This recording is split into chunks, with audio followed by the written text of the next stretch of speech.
Hi, and welcome to Haunted AF, the podcast of real ghost stories told by real people. We are your hosts. I'm Julie Fisk.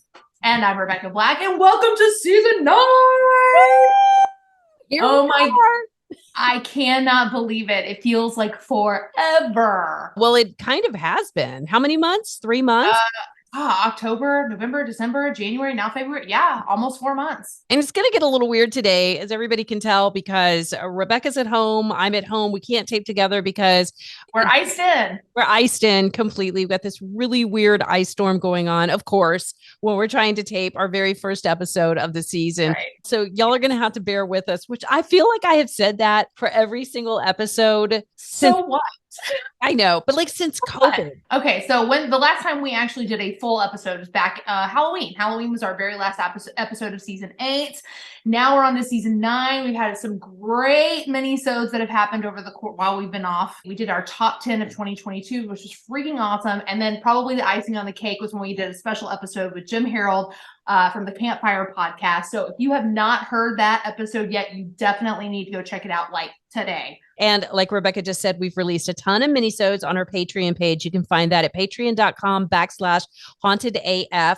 We have to thank our newest patrons. We have Lisa Miller, Ken, Mike Wilson, Junie Kuntz, Jerry Sanford, and Maggie Nofke. Also, big love to everybody who became patrons between seasons. So don't forget, we are still posting the Patreon pre-games over there every single week. And there are years of exclusive content posted for those of you who are just like really tired of re-listening to episodes. So again, that's at patreon.com/hauntedaf. Of course, as always, we got to push the merch. We have Haunted AF stuff. By the way, we have 2 new t-shirts that we would love for you guys to go buy. Check out whatever, hauntedaf.com. All you have to do is click in the little shop area. It pulls up everything that we've got. We've got warm, cozy stuff, hats, sweaters.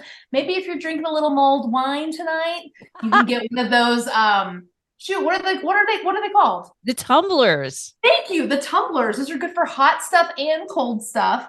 Again, hauntedaf.com/shop. And we love it when you guys actually, if you buy something, if you put it on, send us a picture of it, because we love to share that with all of our friends.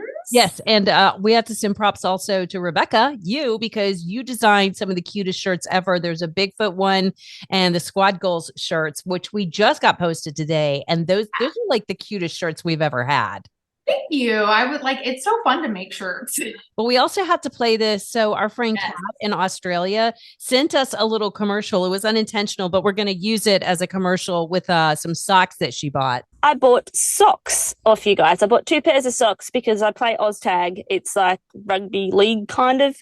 So I bought your socks, and I imagine they're comfortable because the shirt that I've got from you guys, that If I Die First, I'm Coming Back to Haunt You shirt, is the most comfortable shirt I've ever worn in my life. And when it wears out, I will continually buy them because they are amazing. It's just the most softest shirt, and it's hot as shit where I live. So seriously, everyone, go out and buy them because they're cheap and they're good. So I will be buying more soon. Have a great day, ladies. Thank you, Kat. And look, Rebecca and I are both wearing our little logo shirts. That was not on purpose, too. Not planned at all. No, and we're in all black. We're going to go out and we're going to rob somebody after this. I love the idea of robbing places, but we should probably not wear the Haunted AF logo. I'm thinking they might know who it is. Was that your dog? Yeah, it's a dog. I have no idea what's happening right now. like it was doing it during the intro. Did you not hear him? No. Yeah. So if people think this episode is haunted, it is not. It is just my dog making weird sounds. Sorry, that made me really happy. Also, we have to have a quick update because right after the end of our season 8 finale, we went to the haunted tequila place called Almost Rotas, and we had the Ouija board. We were so excited about it. We actually used it. We tried the Ouija board. Nothing happened. Some of the people who were there with us tried the Ouija board. Nothing happened. We didn't get anything. It was such a bummer. But the funny thing is, whenever I left, I was going to go hide it. I'm like, I'm not taking this damn thing home with me. And so I went and hid it in a wooded area near my house. So dumb, but yet I love it so much. I know. I was like, well, I don't want to have it in my house. But No. I love the idea of somebody just stumbling across this and being like, I found a Ouija board in the woods and just like seeing if anything happened to it. So I left it there and I just went back to check and it was gone, y'all. What if in like 3 months we get a story from someone who's never listened to the podcast and it's about a Ouija board that they found in the woods? Oh, please, please. I absolutely hope that that's the case. Let's go ahead and jump into the stories. This first story comes from Janelle. Hi, ladies. Love the podcast. I finally mustered up the courage to send in one of my submissions. So, a little backstory: my grandfather lived in Jamaica on an old plantation. So, this plantation was just sugar cane, and I'm pretty sure they just sold cows and stuff like that. So, one night I was sleeping with my daughter, and she was around, I'd say, 5 months old. And the sheets started being like pulled off of us. So me being somebody who has had experiences before, I was kind of just like, okay, like knock it off, and just pulled the sheets back. So then I had woken up that same night and I went to go grab some water from the kitchen.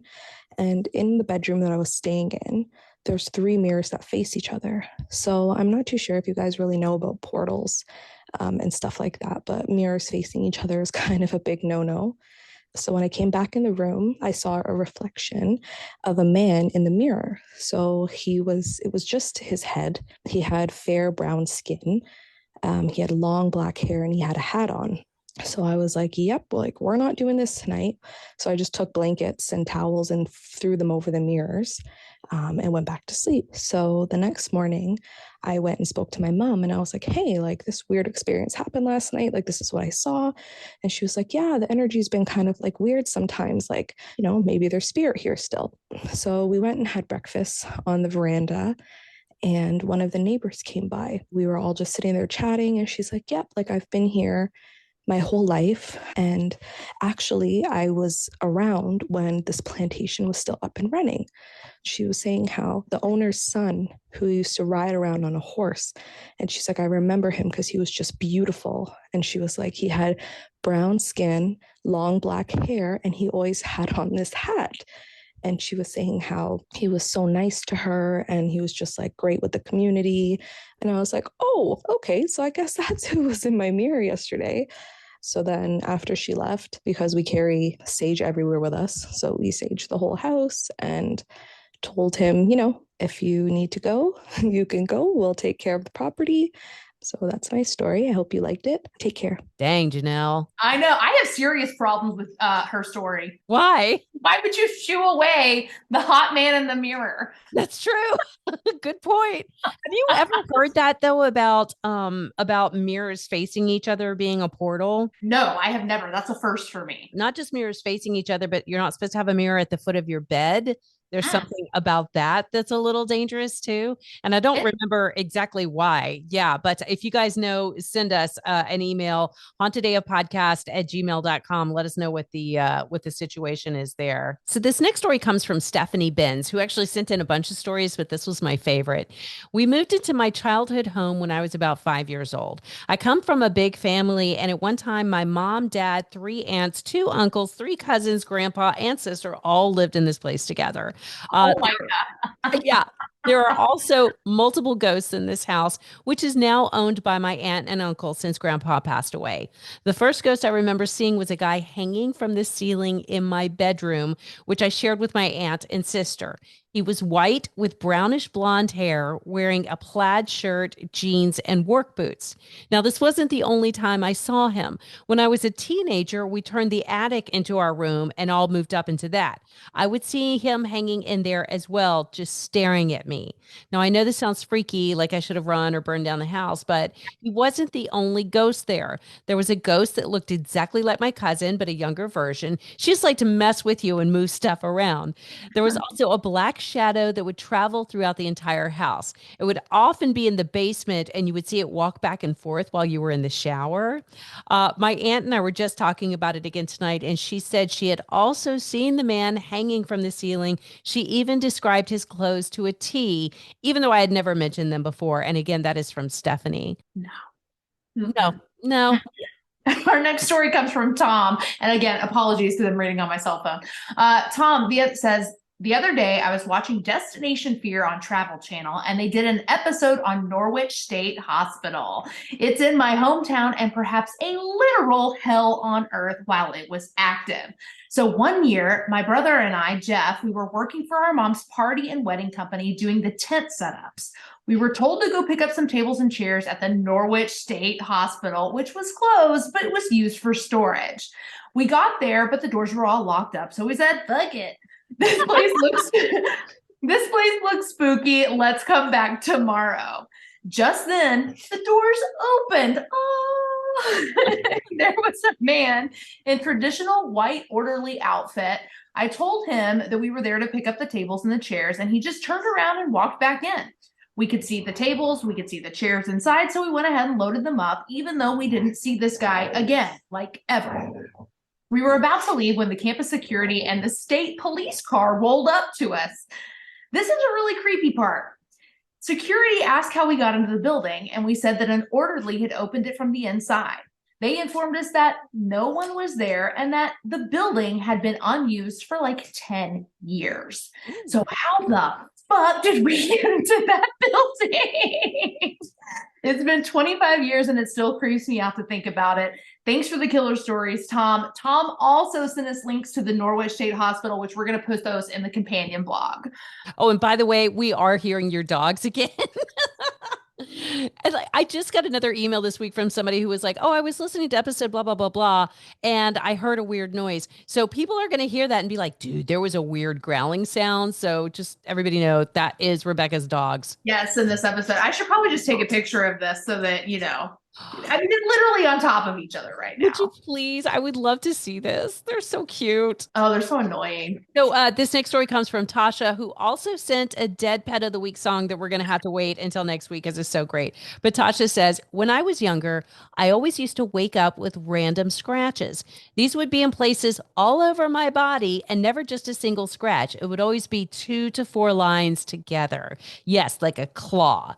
I slept with my cat in bed, so I figured it was just her walking on me and hitting me by accident. When I went away to college, though, I couldn't bring her, but I was still getting the scratches. I figured, okay, I get mosquito bites a lot, so I'm probably just scratching myself.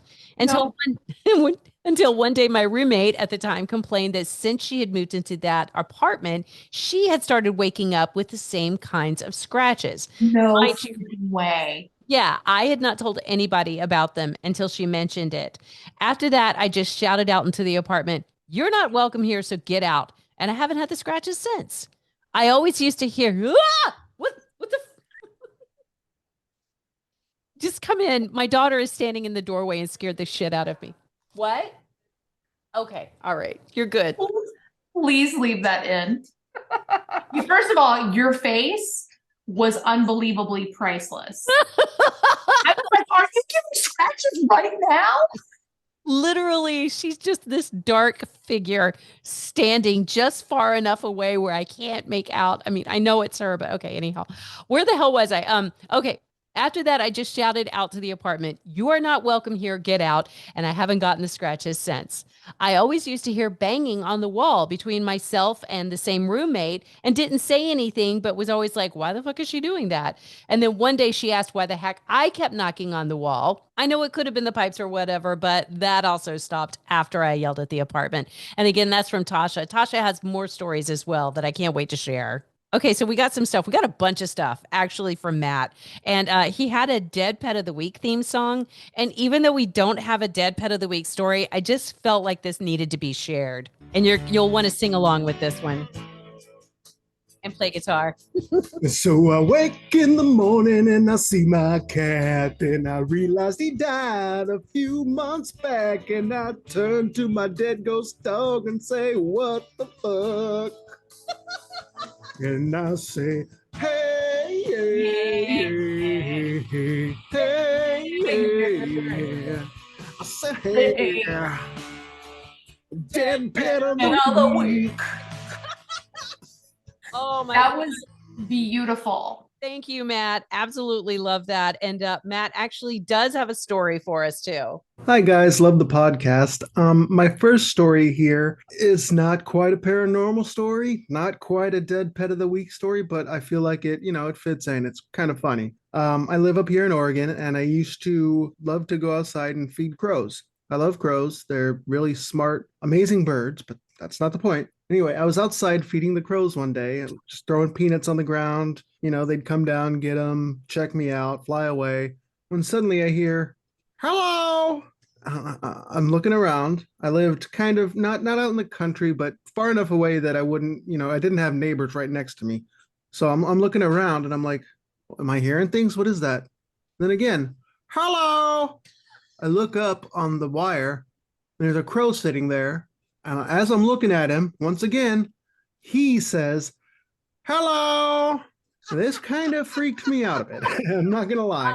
What was going through my mind, I was like, okay, am I Dr. Doolittle now? Can I like suddenly, talk to animals, or, what's going on here? In the end, I looked up at it and I said hello back to it, and it came down and got a few peanuts and flew off and never saw it again. But I did go inside after that experience and Googled it to find that crows are actually smart enough to mimic human speech, just like parrots.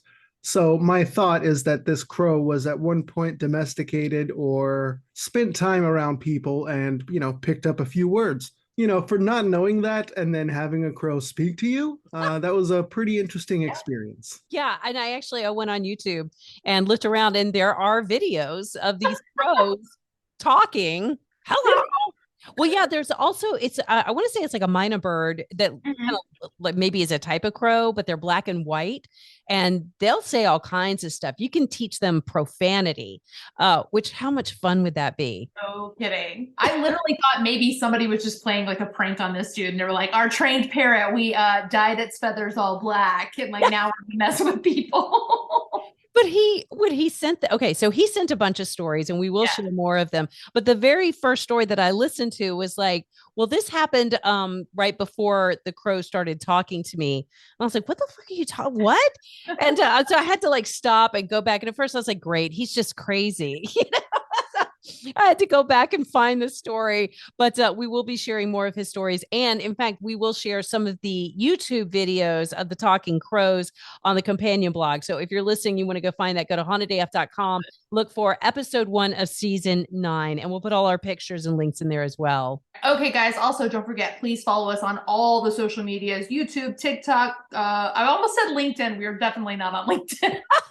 I mean, we could be. We could be, but we're not. We're on Instagram, Facebook, all that. Please follow, subscribe, and if you love what you hear on this episode and any other episode of Haunted AF, please for your friends. Yes, and leave us a good review wherever you can. Yeah. So next week, we've got a wild story about a dimension jumping dog, and a creepy story about a town that was flooded and turned into what is now potentially a haunted lake. But in the meantime, you got to send your stories: ghosts, Bigfoot, UFOs, dead pet of the week, matrix glitches, or just that weird shit. We want to hear it all. Send it written or recorded, audio or video, to hauntedafpodcast@gmail.com so we can use it in season 9 of Haunted AF.